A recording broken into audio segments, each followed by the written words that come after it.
Hi, and welcome to The Purposeful Banker, the podcast brought to you by Q2 Precision Lender, where we discuss the big topics on the minds of today's best bankers. I'm Jim Young, Senior Content Strategist at Q2, filling in again this week for Alex Habit. This is my second episode pinch hitting for Alex, and also part two of our ongoing discussion about every bank's favorite topic, figuring out the 2024 budget. The last time we had Dallas Wells on here to talk about a strategic framework that banks can follow as they attempt to figure out what makes it into next year's budget and what gets left out.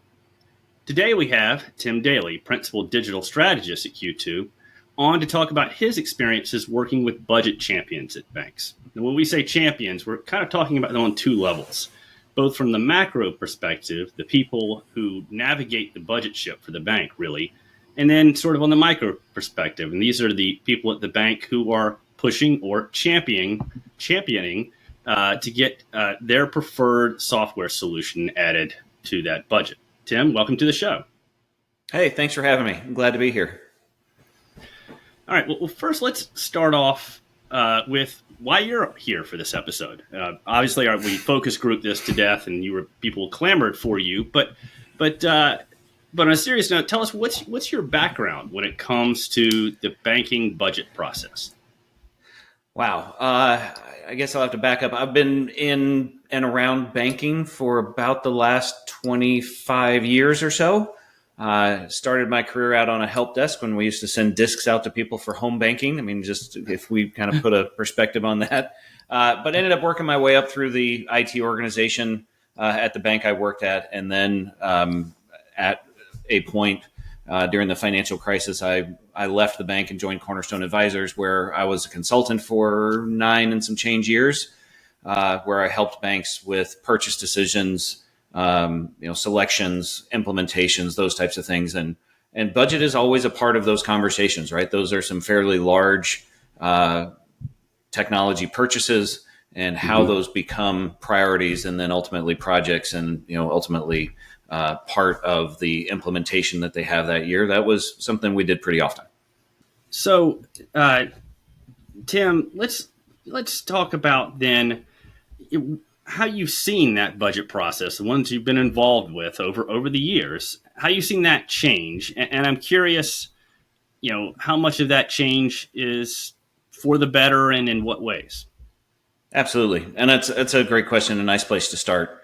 I would say when I first got into banking, when I was first was familiar with the budgetary process, it seemed to be very static, seemed to happen once a year. There were one or two big initiatives that you could, bite off as a department. And that could be implementing chat or integrating a new third party provider. It then moved to say more of a multi-plan approach, or multi-year plan approach, I should say, with a reassessment of the big rocks that happened annually. I saw this as helping our clients and helping the businesses be able to take advantage of kind of a shorter implementation timelines on technology and maybe the faster pace of change that we saw in the market. And that has since even more recently evolved into, we see it's kind of a quarterly process or quarterly exercise. And it seems to be kind of the intersection between operations of the business line and the strategy of the business, which I find really refreshing because it's kind of a consistent touch base. And there seems to be more flexibility built into those strategies to account for an unforeseen event, kind of a rapidly changing business condition or even a client preference that we weren't familiar with or expecting. And those reviews, that pretty consistent touch point on what the strategy is and that intersection with the operations just allows for rapid revisions based on that changing business environment. So I've seen that to be the most beneficial outcome of that process. Yeah. When you talk about that, like the ability, I guess, one, I would assume that you basically have to have a sort of a built-in cushion, or I guess is, I know Dallas Wells, the phrase we maybe use is some dry powder, I guess, to have on hand, if in that quarterly exercise. But two, are we talking about like just, you said unforeseen events, and the first thing that goes to my mind is that liquidity crisis that we had in the first quarter of this year. Absolutely. Are you saying that in that sort of situation, smart banks basically have some built-in flexibility to actually address something like that quickly? Yeah, absolutely. So I mean, and what we've seen is those that have that slack or that flexibility built in their strategy. So they know there's going to be a project, and they've assigned dollars that are out there, that dry powder that Dallas really very gratefully mentioned and very sagely mentioned.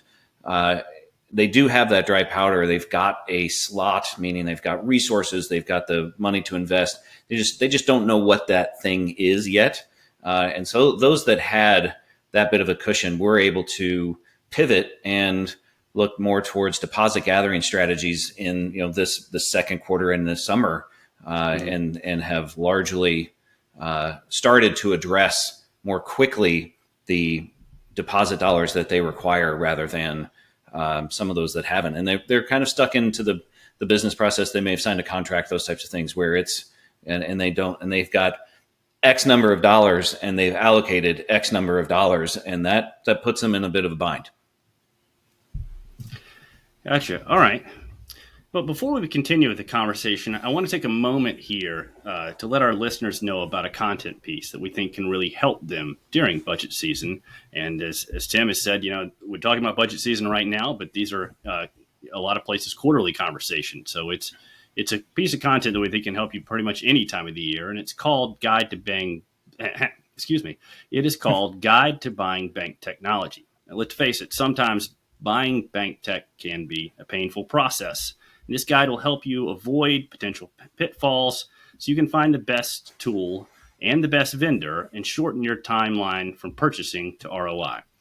To download this guide, just go to q2.com/banktech. And that's one word, lowercase, banktech. So q2.com/banktech, Guide to Buying Bank Technology.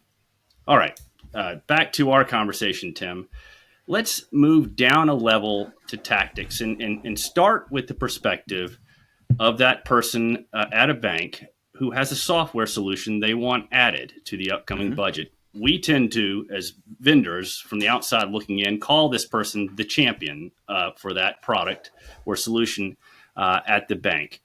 Absolutely. What is the key for that champion to navigate this process, this budget process successfully? And success in this case means, this is a solution they think is really important, and that solution gets added to the budget. Absolutely. For those out there that are facing decisions like this, I mean, these conversations happen frequently, right? So if you're looking at a particular software solution, you've probably had to go through certain layers to get that approved, right? So can I go investigate it? Can I create a selection around it? Can I, right? And so if you are at the beginning stages of those things, one of the things that we used to talk about is just focusing on the business case, right? So what's the value that piece of software is going to add to help you reach the strategic or the tactical goals of your institution? And sell into that value. Like you're trying to convince people to do things that you want them to do. And so the value is there to help you win them over. Being clear about your expectations and the outcomes. And I would say that data is your friend here. So focusing on the, how much and by when are kind of key to your arguments, right? Those key performance indicators that you want to influence with whatever software that you're purchasing. So it could be, I want higher margins on my loans, or it could be, I want a faster account opening turnaround time. Those types of things can be, would be critical to your business case, but also, and to be clear about, hey, here's where we are today. Here's where we think we can be tomorrow based on what we know the market can do. And then lastly, I would socialize the idea, kind of seek input and perspectives from your peers in the organization, because there are folks that are either vested in the status quo, right? So we have to understand what it would take to get them to move, or two, they are hurting for that change just like you, and so they could become a potential ally. And just the idea is to seek out those perspectives, to understand what their needs are, what impacts a change could have on them and their business line, and that just helps you refine the idea. It helps you, kind of zero in on those expected outcomes, and also protect against potential pitfalls of a project gone sideways. So those are some things that I would absolutely, that we've absolutely seen folks do that have helped them get their project in the queue and keep it in the queue. What do you mean by potential pitfalls? Like, what's an example or two of this? Yeah, so call it the unintended consequence, right? So every decision has at least three unintended consequences. That's not mine. It's just I know somebody had said that, and it's been around for a long time. So what could that change do that could negatively impact your overall business? And sometimes those things are minor, right? It's we have to retrain 2 employees, great. But if it's you have to retrain an entire business line on this brand new piece of software, that could raise the hurdle for acceptance of your idea. And so what you need to do is just address that as a part of the business process, right? As part of the business case. And that's really where we would say I've seen just in my experience, somebody falls in love with a solution and in years past, there's a compatibility issue. Like it runs on a type of software that we don't actually have as a bank. So your purchase price just went up because I have to actually invest in new technology to support the software that I want to run. That's going to happen less these days. But those are the kinds of things that you can uncover by talking to folks inside your organization and around those intersection points of your organization to just make sure that you get their perspective and understand really what the impact could be, both positive and negative, so that you can build the best case. All right, and kind of going into this again, and I'm just curious about this. We're talking kind of made the case for, okay, here are the things you should do, the smart things you should do. I imagine you've seen some mistakes over the years. You mentioned some of the unintended consequences, but what are some of the other ways that you've seen someone who maybe had an impactful solution, one that really should have gotten added to the budget, that didn't? Yeah, and so there's a couple of things on this one, and I appreciate you asking the question. It's a hard to point to one thing or even just multiple, because your project could finish in the dustbin for any number of reasons. There could be a change in market condition that no longer makes that thing viable. You don't need it anymore. There could be a change in risk tolerance of the bank, right, or the credit union. So that means that they're just not willing to take the bet on a new piece of whatever. It could be a lack of alignment, right? So a common mistake that an individual can make is, hey, I want to do this thing, but this thing is a diversion for where the institution wants to go strategically. There also could be just a change in direction of the FI. So let's say, for example, we start out as a retail community-based organization, and now we start wanting to invest in business. Those dollars have to come from somewhere. And so you may really want to revamp something on the retail side, but we're going to take those dollars and we're going to invest on the commercial side. And that happens. That happens more frequently than you might expect. And then the last one is just if there is a mistake that folks make, it's just the lack of preparation of your project sponsor. It's like you just haven't spent the time to vet that idea, understand what all the cost and benefits would be, and so your presentation just didn't have. It could be a great idea, but your presentation just didn't have the compelling message that it needed to have in order to make it out of committee, for lack of a better phrase. I'm curious also whether there's, I guess, because we've seen this from our perspective, where we've had someone interested in something, and you mentioned before about being clear about expected outcomes. Mm-hmm. I have to imagine that sometimes the expected outcome, which would be of a previous project, might have been, this will get implemented and we'll be up and running in 6 months, and 18 months later you're still trying to get it implemented. I have to imagine that kind of kills your credibility the next time that something comes along that you want to get added to the budget. 100%. Yeah. And that's that being really candid about what it will take to implement this thing. And that's kind of gets, yes, it can absolutely happen. So one, success breeds success. And I would say that when there's this fail fast or fail forward kind of an approach, and that's really where, that's where you can kind of save yourself from that. It is hard if a technology project goes way over time, go way over budget, those types of things. Your brand certainly gets tarnished within the organization, and it will take some time to polish that back up, without a doubt. Yeah. Just as a side note, that actually is a little bit about, some of that can come from properly vetting your vendor. Yeah, without a doubt. Figuring out what that 6-month promise for implementation is, what they've actually delivered to others. It's actually a section in that guide to buying bank technology. But let's shift perspective now from the people that are championing particular projects to really kind of maybe the people that they're making the pitches to, the people at the bank who are making those decisions about what's going to get included and what's not, or maybe when it's going to get included, as you mentioned, with multi-year plans. From what you've seen, how are the most successful ones really approaching this process? Yeah, and so I've just in my experience, they work with a number of different kind of filter exercises that they go through. So one is the project aligned with our strategy, right? So it's kind of the big one. The next one next one is just hey, does it align with one of the 3 basic principles of any business, right? Does it help me make money? Does it help me save money? Or does it help me reduce risk? And preferably the project will do more than one of those things. And if you can get your projects, of course, you can align those things with more than one of those. You have a much higher chance of staying in the queue.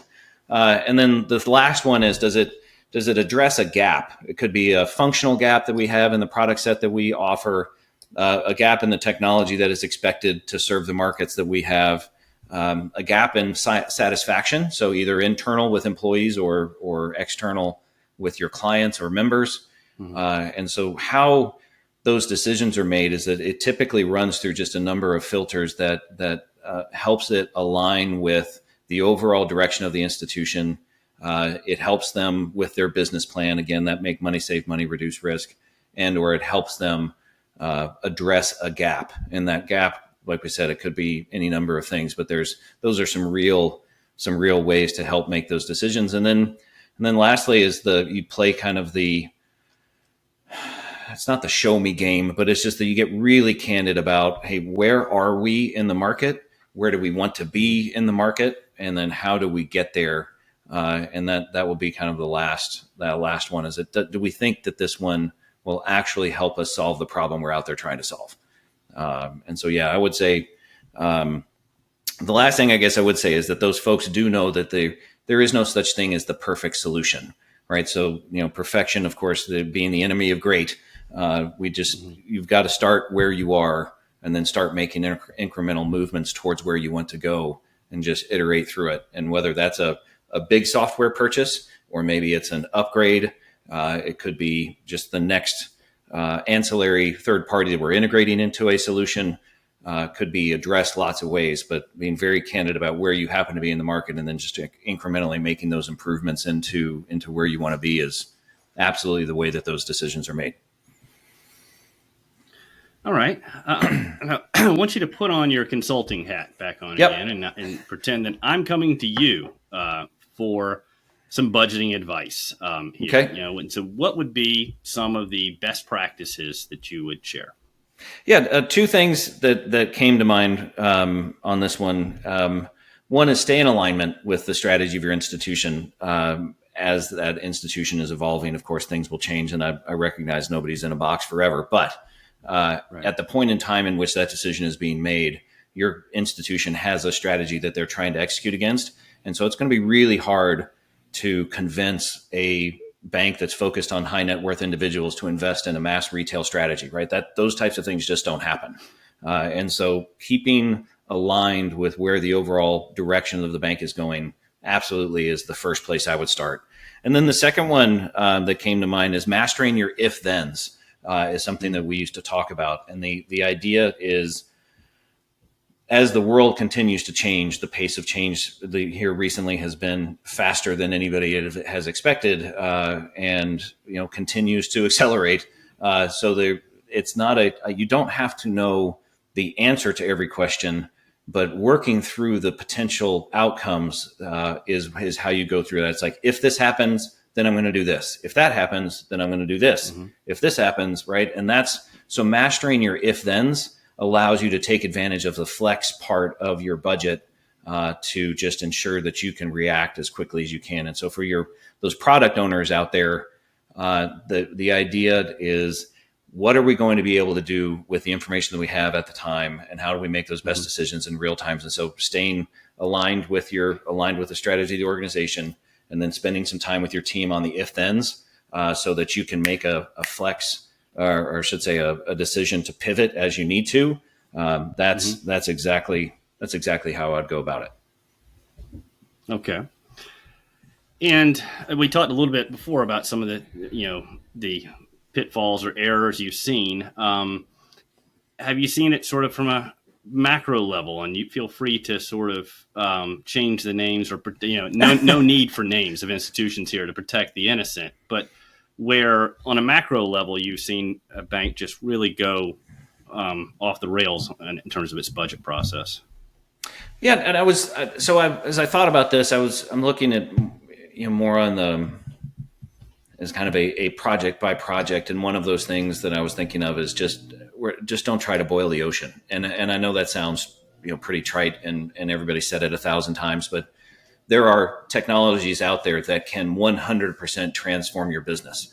But there's only so much change your business can accept at one particular moment in time. And so being able to iterate through that change would help that process. And I'm thinking back to, and I'm dating myself, so I absolutely earned the forehead and the gray hairs. But the enterprise service bus of the early 2000s, and the enterprise architects that were out there, and the millions of dollars that our banks threw at these things, and the careers that ended because were derailed just because they were trying to apply these things to the massive organization. It just couldn't accept that much change that quickly. And so folks that started, say, with lending, right, and then they go into operations, and they go into accounting, right, you kind of tackle each organizations. And that's how we've seen kind of the CRM projects, call it, evolve over time. Like, folks would try to implement these massive CRM software systems, and you're just trying to do too much too quickly. And so you start with, where can it have the most impact fastest? And then what's the next one? And what's the next one? And what's the next one? So just don't boil the ocean. And that's the software there. And then the second one is the lack of diligence. We talked about that just a little bit ago, but it was certainly on the top of my mind is, man, don't find yourself in a position where it's the first time this vendor's ever done that. Or, it could be, hey, we actually have to buy something else in order to take advantage of the benefit that this one piece of software could bring. Those are the things that you really want to protect, both your career and protect the business, by just making sure that you've got the diligence done. And there is, in my opinion, there is some equating of vendors going on in the market, where they might be shiny and new, and therefore the risk around that decision is, because they're new, is not rated the same as doing business with a vendor that's done it 200 times. And so the idea there is just perform your diligence and make sure that what you're purchasing is actually what's going to help move the needle on the business. So those are my two things on the horror stories. Yeah, the way that Carl Rydeen from Precision Lenders founder used to put it is, he almost said the way you want to vet a vendor is almost the way that you would do it for a loan, in terms of the thought process of going through it. Pretty similar to that, just to kind of throw it out and put it in terms that our banker audience should understand. I think that's very fair. Tim, he's a super smart guy. I learn something every time I talk to him. Well, we certainly learned quite a bit from you today, Tim, about budgets. Thanks so much for coming on the show and sharing your perspective. Hey, I sure appreciate the invitation. This is super fun. So I look forward to the next one. Thank you so much. I was going to say, this is your podcast debut, and it's hopefully the first of many to come. That would be great. All right. I'd love it. Thank you. Well, thanks so much for listening. And if you want to listen to more episodes, please subscribe to the show wherever you listen to podcasts, including Apple, Spotify, Stitcher, iHeartRadio. If If you like a visual element to your show, we now have a Purposeful Banker channel on YouTube that you can subscribe to. On any of those platforms, if you have a moment to spare, let us know what you think via your comments and ratings. You can also head over to q2.com to learn more about the company behind the content. Until next time, this is Jim Young, Tim Daley, and you've been listening to Purposeful Banker.